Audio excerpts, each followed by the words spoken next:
آنکھوں سے لگایا ہے غلاف کعبہ.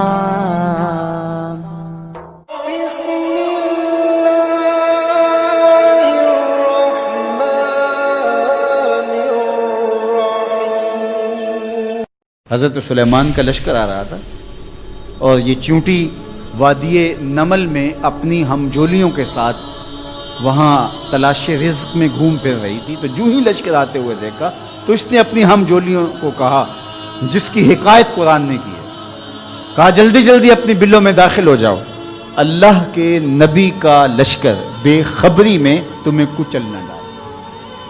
کئی میل دور سے چیونٹی کی اس آواز کو حضرت سلیمان نے سنا.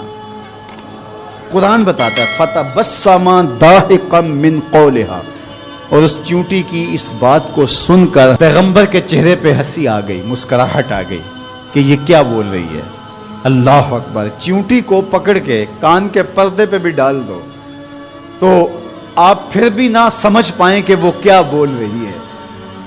لیکن اللہ کے پیغمبر کی شان یہ ہے کہ کئی میل دور سے وادی نمل میں بولنے والی چیونٹی کو جو بول رہی ہے وہ بھی سن رہے ہیں اور اس کا جو مفہوم ہے وہ بھی سمجھ رہے ہیں.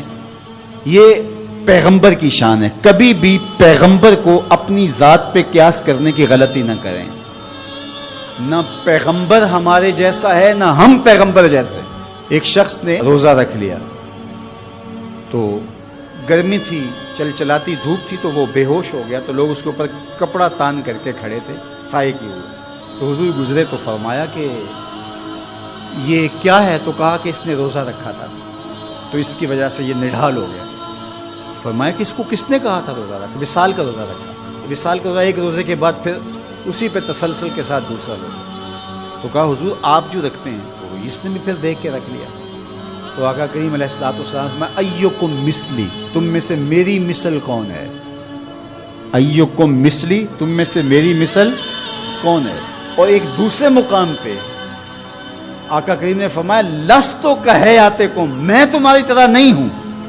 کبھی کہا ایکم مثلی، تم میری طرح نہیں ہو، کبھی کہا میں تمہاری طرح نہیں ہوں. تو یہ غلطی کبھی نہیں کرنی چاہیے کہ اپنے آپ کو نبی پر قیاس کریں یا نبی علیہ السلام کو اپنی ذات پہ قیاس کریں. اللہ نے ان کو جو صلاحیتیں، جو شانیں، جو عظمتیں اور جو امتیازات عطا کیے ہیں وہ انہی کا خاصہ ہے. اللہ نے انہی کو ایک الگ شان اور الگ نرالی عظمت عطا فرمائی ہے جو انہی کا مقصود ہے. اب چیونٹی کتنے میل دور سے اپنی ہمجولیوں سے بات کر رہی ہے. کوئی حدیث ہو تو ضعیف کہہ کر کے کوئی کہے کہ نہیں میں نہیں سے مانتا، آیت قرآنی ہے. فَتَبَسَّمَ ضَاحِكًا مِّن قَوْلِهَا، چیونٹی کی اس بات کو سن کر اللہ کا پیغمبر مسکرانے لگا کہ یہ کیا کہہ رہی ہے. اللہ اکبر. یار حضرت سلیمان علیہ السلام چیونٹی کی بات سنیں بھی اور جو وہ کہے اس کو سمجھیں بھی اور اس بات پہ مسکرائیں بھی اور چیونٹی بھی کئی میلوں پہ ہو.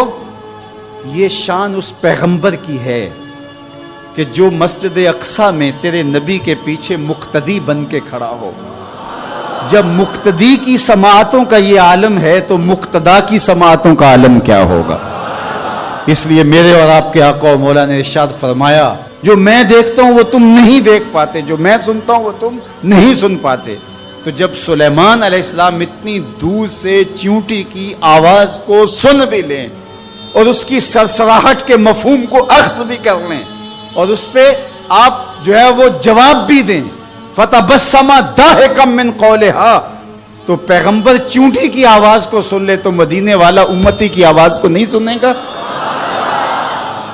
تو یہ شان ہے خدمت گاروں کی، سرکار کا عالم کیا ہوگا. اللہ نے شان عطا کی ہے، اللہ نے عظمت عطا کی. اب اس چیونٹی کو امام راضی کہتے ہیں قیامت تک آنے والی چیونٹیوں کا سردار بنا دیا. کیوں؟ اس لیے کہ اس چیونٹی کو اس بات کا علم تھا کہ اللہ کے نبی کا لشکر جان بوجھ کر ننھی جان کو بھی ضائع نہیں کر سکتا. یہاں ایک لمحے کے لیے رکیے اور اس مفہوم کو اچھی طرح ذہن میں اتار لیجئے، اپنے اندر راسخ کر لیجئے۔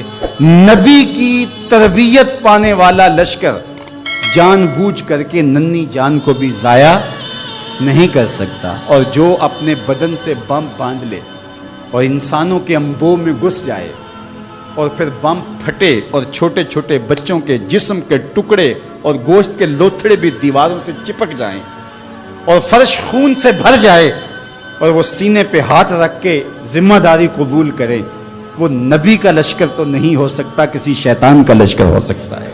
تو اس چیونٹی کو اللہ تعالیٰ نے قیامت تک کی چیونٹیوں کا سردار بنا دیا۔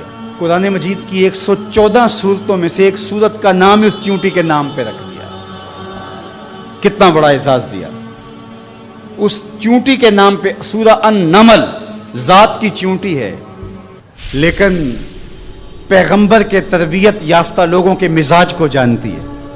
یار پیغمبر کی صحبت میں رہنے والوں کا کوئی مزاج آشنا بن جائے اور اس مزاج آشنائی کی وجہ سے اس کو عزت، پروٹوکول، تکریم اور قیامت تک آنے والی چیونٹیوں کی سرداری بخشی جاتی ہے، تو جو مزاج پیغمبر کا حامل ہے اس ابو بکر کی شان کا عالم کیا ہو، اس کی عظمتوں کا عالم کیا ہے۔ تو اس چیونٹی کو قیامت تک آنے والی چیونٹیوں کا سردار بنا دیا گیا۔ تو اس کی سرداری کا سبب اس کے یہ جاننے کی وجہ سے ہے کہ پیغمبر کی تربیت میں رہنے والے جان بوجھ کے ننھی جان کو بھی ضائع نہیں کر سکتے۔